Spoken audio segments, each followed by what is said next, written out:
여러분 안녕하십니까. 이루어진다 라이브의 박장보입니다. 민주당 이재명 대표의 공직선거법 위반에 대한 재판이 시작됐습니다. 이에 앞서 다른 혐의로 국회에 넘어온 체포동의안은 부결됐지만 30표 넘게 이탈표가 나오면서 민주당은 혼란에 빠졌습니다. 당대표를 새로 뽑는 전당대회를 사흘 앞둔 국민의힘은 막판까지 후보들 간의 공방이 뜨겁습니다. 오늘 이루어진다 라이브에서는 여러 가지 정치 현안 집중 분석하겠습니다.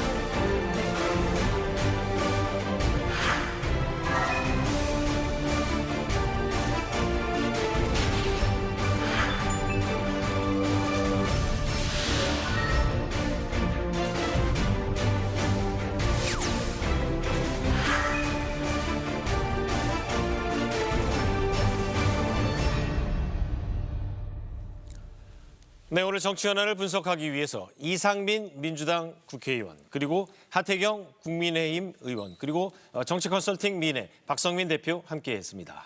안녕하세요. 네, 안녕하세요. 안녕하세요. 예, 반갑습니다. 자, 먼저 민주당 얘기부터 해야 될 것 같은데요. 워낙 일들이 많았어요. 특히 이재명 대표가 처음으로 재판에 출석을 했습니다. 이틀 전에.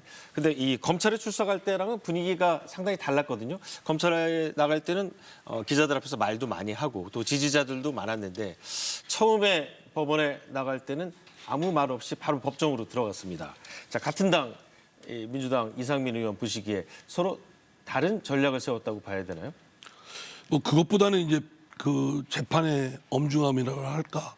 뭐 그리고 이건 수사받을 때와는 달리 재판에서 이제 형사 피고인으로서 또 진술도 해야 되고 또 그에 대해서 방어권 행사도 해야 되니까 그 진중함이 배어 나왔다고 봐야 되겠죠. 네. 자, 우리 두 분은 야당 대표의 재판 출석 어떻게 보셨어요? 먼저 하 의원부터 말씀하시죠. 이게 선거법인데요. 네, 혐의가 공직선거법 위반이죠. 이번 재판은 물론 앞으로 줄줄이 재판이 계속 네. 있을 거고 아마 이재명 대표 검찰 출석이나 뭐 재판 출석 이런 숫자가 아마 법원에 가야 되는 숫자가 국회 회의 오는 것보다 많을 것 같아요. 그래서 사실상 이재명 대표가 좀 명예롭게 사퇴를 한다면 이번이 좋은 명분이 되거든요. 내가 법원에 너무 많이 나가야 지금 돼서. 사퇴란 건 대표직 사퇴를 얘기하는 거죠. 대표직 네. 사퇴. 법원에 너무 많이 가야 돼서 당무볼 물리적인 시간이 부족하다. 이러면 양해가 될 텐데 어쨌든 뭐 이재명 당대표는 뭐 대표 죽어도 양보할 생각이 없는 것 같고 이번 선거법은 제가 볼 때는 100% 유죄고요.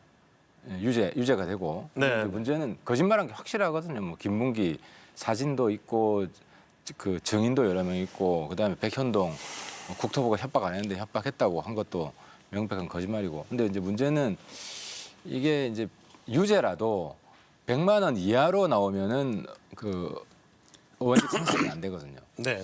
그러니까 판사에 따라서 이제 왜냐하면 벌금도 너무 커요. 400 몇십억을 물어야 되잖아요. 그래서 아무튼 그것 때문에 100만 원 이하로 나올 가능성도 저는 한 절반 정도는 있다. 네, 지금 하 의원은 너무 이 유죄는 재판부에 의해서 판단되는 거기 때문에 제가 볼 때는 유죄예요. 유죄를 너무 가정하고 말씀하시는 것 같았고 1심, 2심, 3심을 거쳐서 이제 재판부에서 판단을 하는 거죠. 자, 우리 박 대표는 어떻게 보셨어요? 그러니까 저는 이게 나갈 때 이재명 대표가 상당히 재판도 많이 받아본 분이긴 하지만 긴장을 좀 한 것 같아요. 그리고 아까도 말씀했지만 검찰은 뭐 진술서로 가름한다 그러도 되고 다 됩니다. 그러니까 지금은 다 이 재판 과정에서 드러나기 때문에 좀 이제 말을 많이 아끼신 것 같고 저는 그 이재명 대표가 받고 있는 많은 혐의 중에 가장 중하게 보고 있는 게 이 사안입니다. 이 공직선거법상 허위사실 유포. 이게 중하다는 게 이 범죄의 중함을 말하는 게 아니고 그러니까 앞으로 많이 있겠지만 이거는 정말 선거법이기 때문에 100만 원 이상의 형만 확정되면 의원직도 그만둬야 되고 다음 대통령 선거 나올 수 없는 피선거권도 제한되고 지난번에 국고보조금 400몇십억도 민주당이 토해내는 그런 겁니다. 그래서 네, 잠깐만요. 말씀 중에 그 우리 시청자들이 자세한 혐의를 모르실 수 있으니까 말씀하신 공직선거법상 허위사실 유포 혐의는 두 가지죠. 지금 재판을 받는 거는 김문기 전 고 이 성남도시개발공사 처장을 몰랐다고. 성남시장 시절 때까지는 몰랐다는 네, 겁니다. 예. 그 얘기한 부분. 그리고 또 이른바 옹벽 아파트인 백현동 아파트를 개발하는데 국토교통부로부터 토지 용도 변경하는 압박을 받았다. 예. 요 진술이 지금 거짓말이라는 거에 대해서 재판을 받고 있는 예, 거죠. 그 네. 재판을 받고 있는데 이제 그 이재명 대표가 지금 주장하는 건 이미 근데 성남시장 시절 때 이재명 시장하고 잘 알고 있다는 어제 뭐 여행도 같이 가고 만났다는 그 많은 증거 자료들은 나오고 있습니다. 또 증언들도 나오고 있습니다. 유동규 씨 같은 분 증언도 했죠. 그래서 이제 이 문제에 대해서 이재명 대표는 재판 과정에서 몇 번 봤다는 것이 몇 번 본 건 인정을 했어요. 몇 번 봤다는 게 내가 그 사람을 안다고 얘기할 수 있는 거냐라고 하는 걸로 조금 이제 내가 안다라고 안다 모른다고 할 때의 의미는 좀 다른 의미로 쓴 거다. 이제 근데 보긴 봤다 이제 이렇게 넘어간 거고 네. 검찰 측에서의 얘기는 이겁니다. 지난번에도 이재명 대표가 공직선거법상 허위사실 유포로 재판받고 대법원에 가서 무죄 받은 적이 있습니다. 그거는 2018년 지방선거 과정에서 토론입니다. TV 토론 중에 형 강제 입원에 관여하신 적 있죠라는 질문에 대해서 그런 적 없다고 얘기했는데 이게 이제 허위사실이라 해갖고 재판까지 가고 무죄를 결국 받았는데 7대5 무죄가 났죠. 그때 무죄 논거 중에 하나가 이 토론 중에 갑자기 질문 받으면 그 직시성 있잖아요. 현장성. 그것 때문에 그렇게 할 수 있다. 그래서 민주주의의 숨쉴 공간을 좀 열어줘야 된다. 이렇게 됐는데 이번에 검찰은 바로 그 지점을 이제 파고 들어간 겁니다. 백현동 건은 국정감사장 가서 얘기를 한 겁니다. 우리 네. 이제 자료도 준비했고 그래서 이 김문기를 몰랐다는 것도 반복적으로 인터뷰에서 질문 받은 데서 얘기를 했기 때문에 이거는 좀 의도를 가지고 그 거짓말을 한 거다. 이제 이렇게 된 거기 때문에 저는 이거 좀 봐야 되겠습니다만. 저도 뭐 이거를 어느 정도가 나올지는 잘 모르겠습니다만. 네, 그 유무죄를 따지자기보다 두 분이 이제 이번 그 공직선거법 재판에 대해서 워낙 그 어둡게 말씀하시니까 제가 오선 대한 의원이니까 반론, 선거법 잘 아시잖아요. 차원에 우선 이제 무죄 추정의 원칙이 당연히 적용되니까 유죄 판결이 뭐 대법원까지 가서 확정되기 전까지는 무죄로 추정된다고 생각되고요. 그리고 지금 말씀하신 공직선거법의 그 기소 범죄 사실은 다 주관적 영역에 속한 부분입니다. 그러니까 사실이 이냐 아니냐의 판단보다는 정도의 문제거든요. 그래서 재판부에서도 이거에 대해서 유죄 판정하기는 유죄 심정을 갖기는 매우 어려울 것이다라고 생각하는 게 제 생각입니다. 네, 이재명 대표가 이제 오후에 다시 법정에 출석할 때는 검찰과 대통령을 겨냥한 발언을 했습니다. 간단하게 얘기해서 윤석열 대통령도 김만배를 모른다고 했는데 왜 나만 기소하느냐 이런 항변을 했거든요. 이 부분에 대해서는 그러니까 이제 알고 모르고 하는 것이 흑과 백처럼 분명치는 않거든요. 뭐 기억이 안 나서 깜빡 뭐 그 사람에 대해서 잘 모를 수도 있고 또 알긴 아는데 어렴풋이 뭐 이렇게 생각나는 사람 아는 사람일 수 있으니까 방금 전에도 말씀드렸지만 흑과 백처럼 사실관계가 유무가 분명한 사안이 아니다. 그런 점에서 이제 이재명 대표의 이번에 공소사실도 유죄 판단하기가 쉽지 않을 것이고 이제 이재명 대표가 문제 삼는 건 똑같이 아냐 모르냐의 문제를 다룬 문제에 왜 윤석열 대통령 문제는 전혀 수사도 안 하고 네. 다루지도 않느냐. 이 형평에 맞지 않는 부분을 얘기를 하는 거죠. 네, 자 이제 유무죄 논란은 떠나서 이제 정치적인 논란, 이른바 민주당 내에서도 계속 얘기 나오고 있는 사법 리스크 얘기를 해보겠습니다. 근데 그 전에 한 가지 짚어야 될 네. 거는 이재명 대표가 그 왜 윤석열 대통령은 김만배 그 모른다고 거짓말했는데 왜 기소 안 하냐. 그러니까 사실 요즘 TV만 틀면 이재명이거든요. 국민들 짜증나요. 그러니까 좋은 이야기도 아니고 온통 뭐 범죄 이야기만 틀고 그래서 이재명 대표 본인이 사퇴하면 뉴스 비중도 그렇게 크지 않을 텐데 그래도 나갈 때마다 진짜 국민들 호구로 하는 이런 정말 그러니까 이상한 논리, 말도 안 되는 궤변을 늘어놓는 게 대표적인 게 또 이번에 그거예요. 윤석열 대통령이 김만배에 대해서 한두 번 본 적은 있지만 친분이 그렇게 깊진 않다 이 이야기를 한 거거든요. 네. 모른다는 이야기를 한 적이 없어요. 그러니까 그 얘기는 제가 보기에는 이재명 대표가 그 얘기를 굳이 한 얘기는 내가 그 김문기 씨를 받고 안다. 보통 사람 그러나 아주 깊이 있게 뭘 의논할 그런 관계는 아니다. 이제 그 얘기를 하려고 했던 것 같습니다. 네, 알겠습니다. 그래도 자, 비유가 그러면 말이 안 되지. 하 의원 말씀하신 것처럼 2주마다 한 번씩 재판에 나가야 됩니다. 그리고 지금 수사하고 있는 혐의에 대해서 또 다른 체포동의안이 넘어올 수도 있는 거거든요. 이른바 사법 리스크가 정말로 이제 시작이 됐다라고 봐야 되는데 민주당 내에서 당장 어떤 반응들이 나와요? 뭐 이게 이제 뜻밖의 갑자기 생긴 무슨 돌발 사건이 아니고 이미 한참 전부터 예견돼 왔고 그래서 뭐 저를 비롯해서 당내 일부 의원들의 의견은 당대표 안 하는 게 좋겠다라고 했지만 어쨌든 당내에서 80% 가까운 절대적 지지를 받고 이제 선출된 이재명 대표로서는 사실 이 문제를 뭐 이게 그 이후에 생긴 문제라면 그걸 이유로 그만둬야 되지 않느냐 네. 할 수 있지만 사실은 이미 예견되고 당원들도 그걸 알고 뽑은 당대표란 말이에요. 그러니까 쉽사리 당대표 물러나라고 하는 것도 쉽지는 않습니다. 그래서 근데 이제 이 부분에서 저의 경우는 저 개인적인 의견은 당대표를 물러나는 게 적절하지 않느냐라는 의견도 있고 저와 같은 의견을 의원들이 있지만 사실은 이제 말씀드린 대로 80% 가까운 지지를 받은 당대표이니만큼 그렇게 물러나는 것도 쉽지 않는 복잡한 검은 자, 먹구름입니다. 이 의원님 80% 지지를 받았다고 하지만 그 이재명 대표에 대한 체포동의안이 며칠 전에 있었잖아요. 하지만 민주당이 가진 의석수에 비해서 훨씬 더 적게 반대표가 나왔어요. 말하자면 일탈표가 31표 나왔다는 분석이 있는데 이게 어떻게 보면 더 정확한 민주당 의원들의 민심 아니에요? 그렇죠. 민심을 반영한 의원들의 표결 결과라고 저는 생각합니다. 네. 뭐 의원들이 갑자기 이렇게 우연적으로 나온 것이 아니고 이미 제가 전에도 말씀드렸지만 빙산의 일각이고 사실은 이재명 대표의 사법 리스크에 대한 걱정이 많이 깔려 있고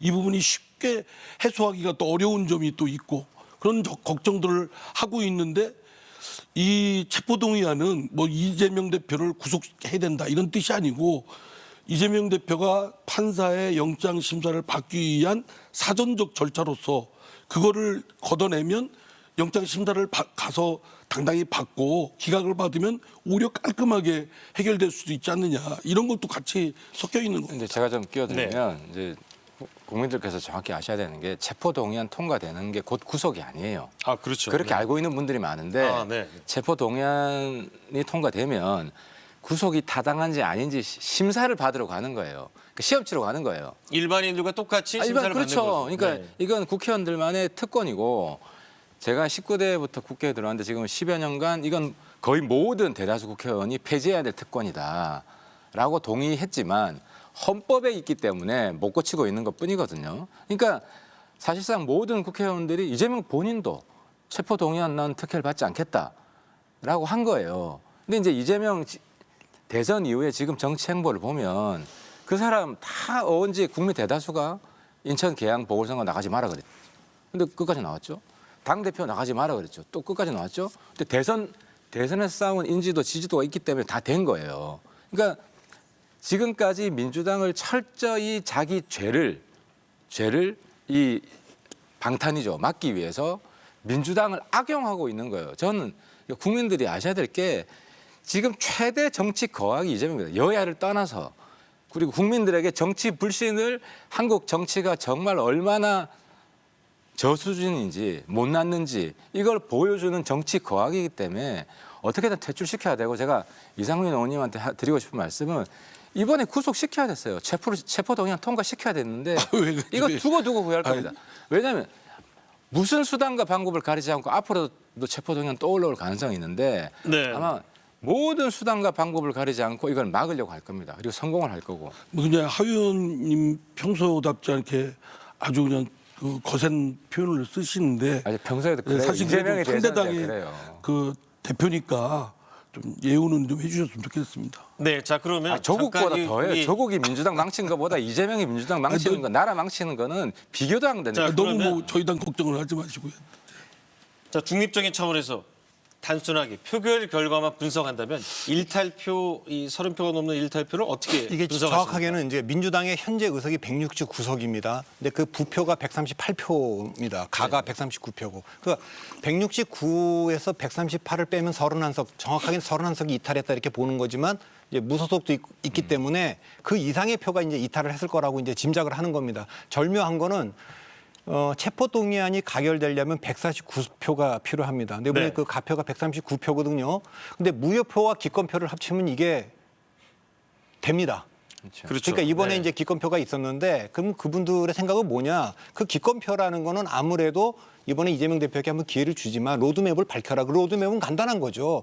총선 이대로 치를 수 없으니 우리가 체포 동의안은 얼마든지 같이 막아줄 수 있다. 그러나 당대표직은 내려오시는 게 맞다. 이 답을 달라고 계속 요구를 했는데 안 준 거 아닙니까? 안 준 것 같아요. 그 얘기를 다 했는데. 그래서 다음에는 어떻게 될지 모르겠는데 그 바깥의 강성 지지자들은 굉장히 강하게 말을 하지만 이재명 대표는 좀 본인이 만나면서 느꼈을 거예요. 야, 이거 다음에 왔을 때 우리가 지금 뭐 이걸 아예 당론으로 결정하자 아니면 투표장에 들어가지 말자 여러 가지 얘기하지만 이게 쉽지 않겠구나라는 걸 좀 느끼고는 있을 것 같습니다. 그래서 시간이 총선이 다가오면 다가올수록 가결될 가능성이 조금 더 높아진다는 게 현실적인 것 같습니다. 그러니까 사실 그 찬성표 말고 무효기권표의 경우는 이제 그 당에서는 대체적인 기조가 반대, 부결시키는 거 아니겠습니까?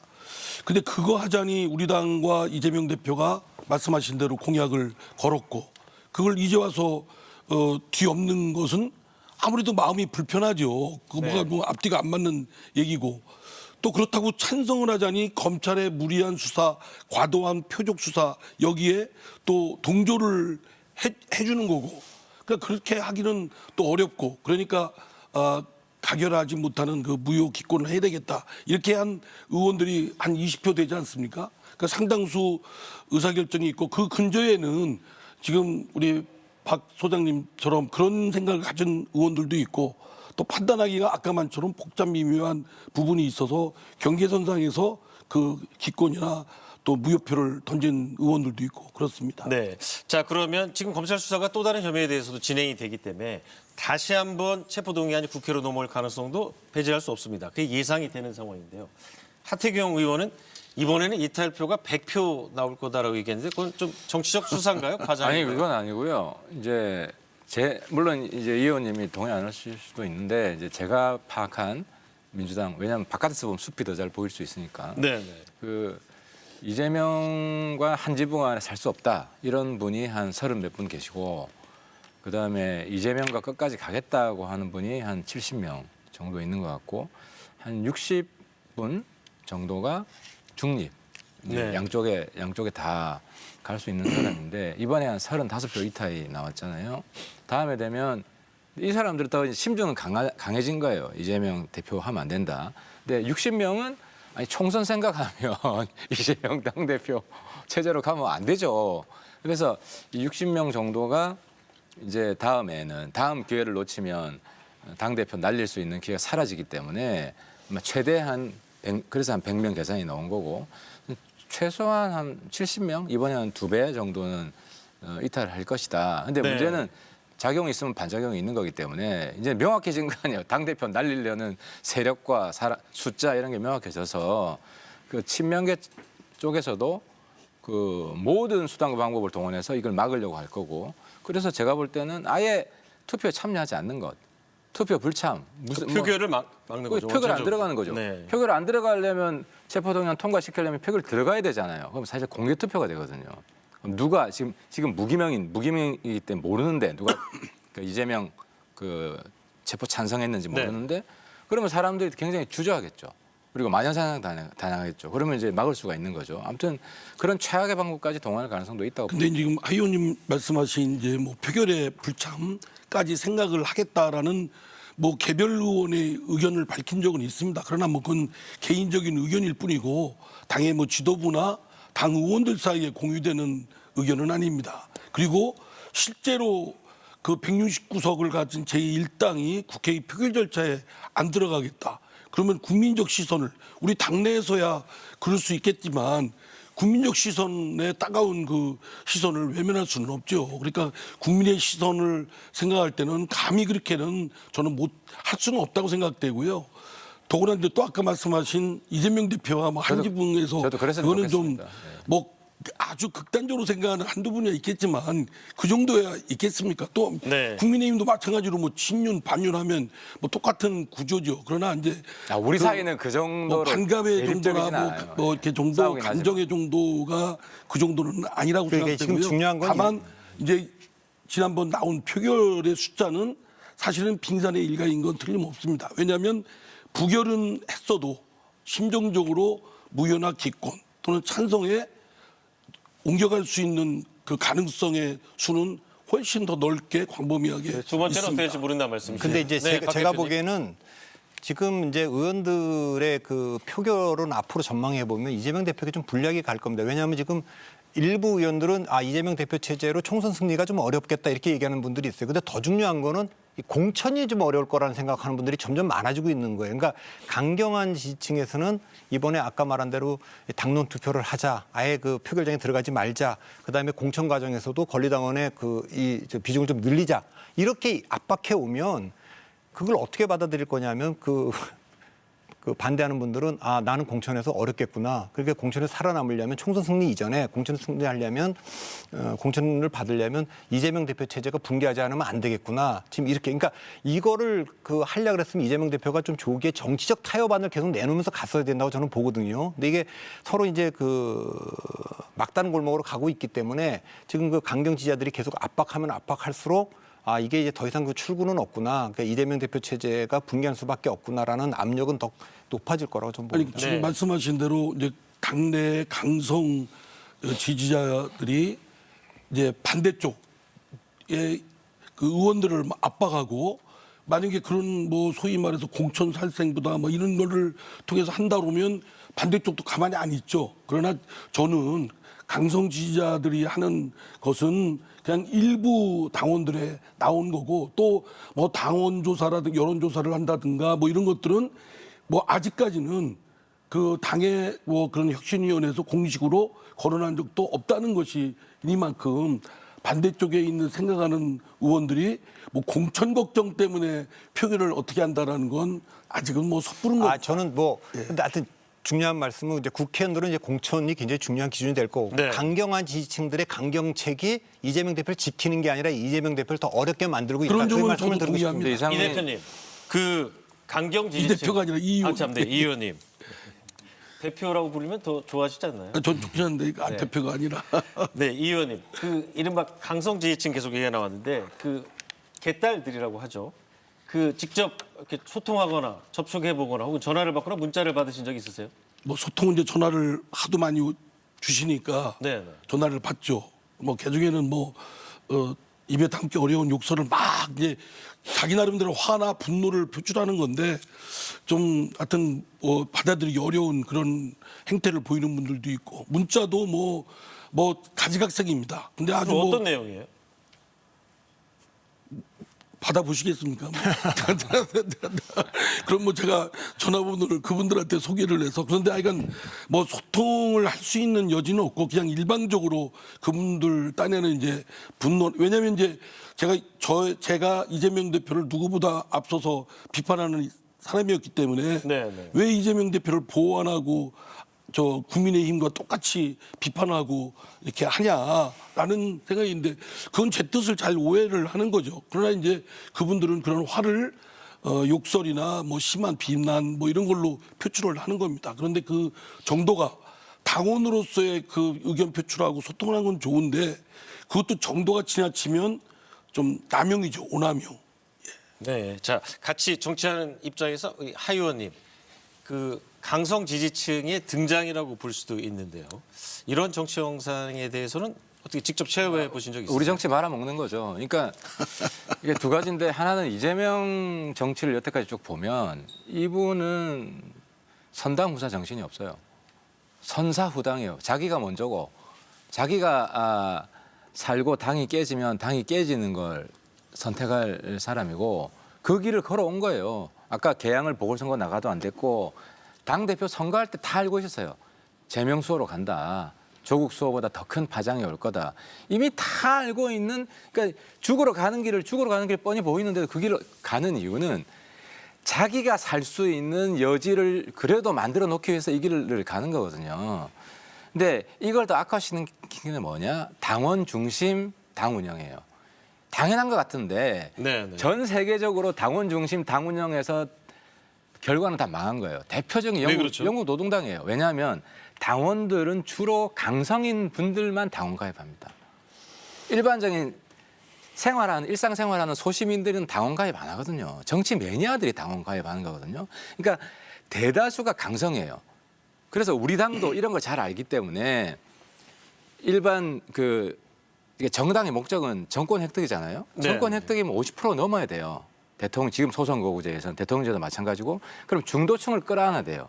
그럼 중도층 민심을 반영할 수 있게 뭐든지 선거룰을 짰고 심지어 우리 당 총선에서는요.